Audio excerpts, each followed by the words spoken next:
Local 4 News starts now with a breaking news alert.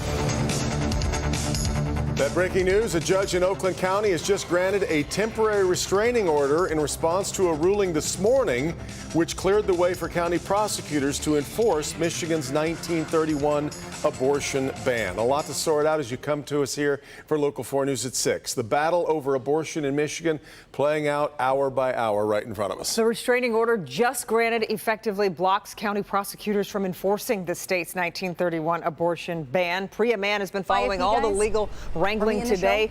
Priya, we are live right now. She joins us with the latest. Priya, can you hear me? And that temporary restraining order is indicative of the chaos that's facing abortion providers like Planned Parenthood, as well as people who are seeking abortions across the state. Just moments ago, Attorney General Dana Nessel released a statement. Let's get that on your screen. It reads in part, the legal fight in Michigan continues, and this temporary restraining order ensures prosecutors cannot target women or providers in the short term. Women should feel comfortable to move forward with their planned medical procedures, and providers in those counties should feel confident to practice medicine free from the threat of prosecution, while my department continues to pursue all legal options available to ensure reproductive health care in our state. Of course, this comes after the ruling by the Michigan Court of Appeals that happened earlier today. We'll walk you through the legal process that got us to this point. The county prosecutors who were challenging this issue sort of won by losing. They were victorious in that the Michigan Court of Appeals struck down the injunction blocking enforcement of the 1931 abortion ban, but they failed to remove the judge who presided over the case brought forward by Planned Parenthood. We filed not only to have the judge recuse herself, but to have her injunction thrown out as applied to the prosecutors. Great Lakes Justice Center represented Jackson and Kent County prosecutors. Earlier this year, when Planned Parenthood sued Attorney General Dana Nessel, Court of Claims Judge Elizabeth Gleischer issued a temporary injunction. They tried to extend it beyond just the Attorney General and tried to bootstrap in all the prosecutors in the state, and that's where they made their mistake, because that's not permissible, and that's why we won today. The ruling led Governor Whitmer on Monday to request a temporary restraining order against enforcement, which was granted. In other counties where the prosecutors have vowed that they will enforce the ban, I think that it is a fraught time, and you face possible prosecution under the state law. An appeal is likely, but during that process, Planned Parenthood says abortion is still legal in Michigan. I think until we get clarity from our state Supreme Court, or until we see that constitutional amendment voted upon in November on that ballot initiative that would protect the right to an abortion, we are going to find ourselves in a bit of legal quicksand.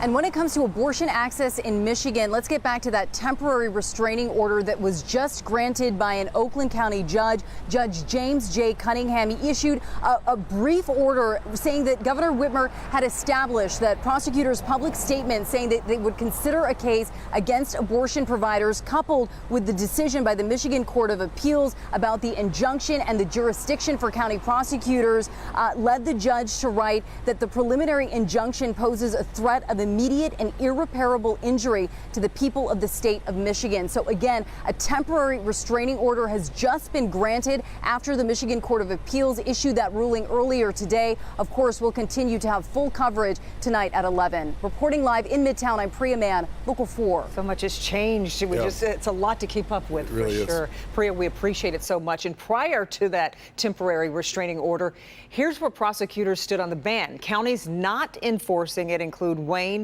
Oakland, Washtenaw, Ingham, Genesee, Kalamazoo, and Marquette. Those who've indicated they will enforce the ban so far include Macomb, Jackson, and Kent counties. We will keep following that because, again, it's hour by hour. But in the meantime, we've had some severe weather today. Storm Tracker 4 has cleared up significantly since then. That's right. Most of the trouble was up in the Thumb, though, area.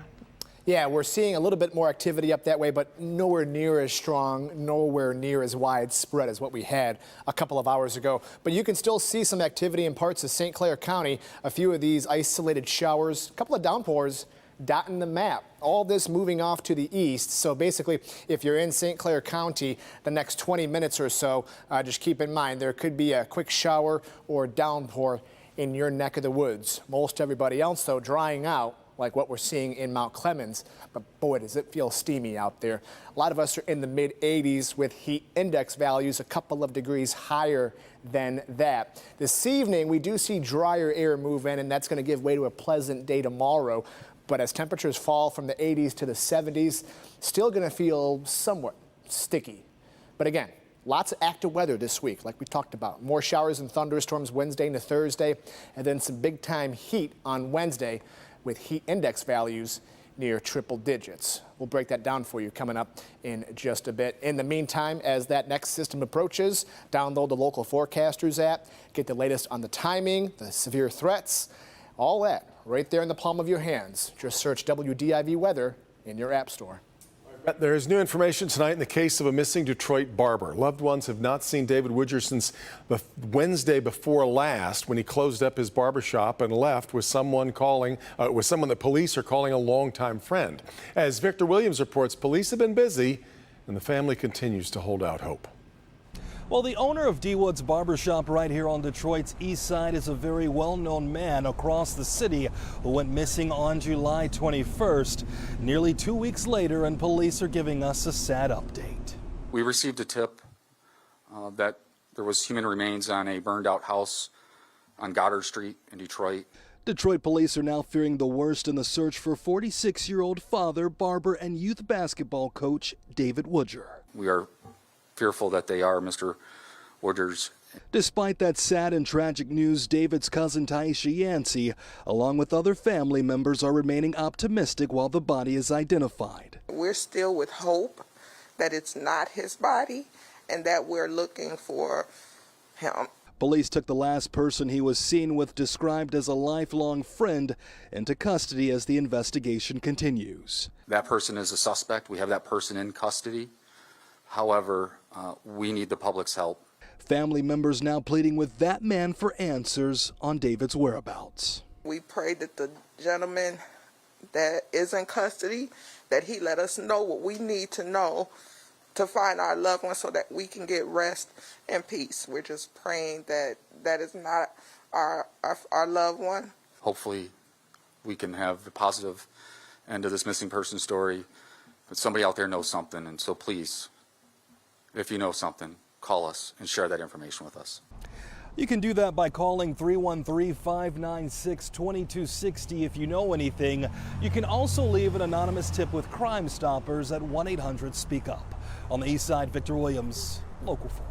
Hey, Victor, thank you. Fiat Chrysler has to pay hundreds of millions of dollars for cheating on government emissions testing. A federal judge is ordering the automaker to pay a fine of $96 million and forfeit more than $200 million. The company is accused of making misleading statements about the design and function of its emissions control systems on some Jeep Cherokee and Ram pickup truck models. The automaker, now under Stellantis, pleaded guilty in June. A single mom of two on the west side is having a trash problem. She lives across from the Davison Yard, which is where some city employees work, and she claims to have seen them littering, says it often ends up with her cleaning it up. Jason Colthorpe investigating this today. Jason.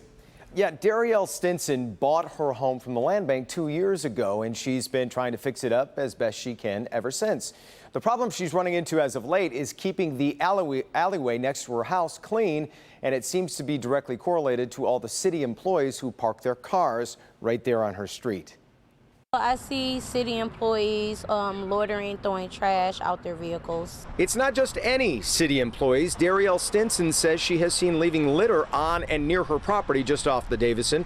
It's members of the General Services Department, the very people who, as it reads on the city's website, help keep Detroit beautiful. It's been very inconvenient for me because I'm pretty much having me and my sons out here cleaning up the alleyway with no help from the city. The city did handle cleanup a few weeks ago when an employee drove over Darielle's lawn bags. She says GSD trucks have also blocked the bus stop, forcing people into the street. But when she saw a security guard toss beer empties at 6 in the morning yesterday, well, that was the last straw. I confronted him. I said, why are you throwing trash over there? I would have rather you at least use my garbage can instead of throwing trash in our alley, and then I have to turn around and clean it up. And he proceeded to go ahead and pick the beer bottles up that he removed from his vehicle, and he threw them in my garbage can. The GSD sees the unfortunate irony here and is already addressing it. And sometimes things happen, and we do our very best to remediate that type of thing. We have talked to our staff and made sure that they are aware that this is the city of Detroit. This is a resident's home.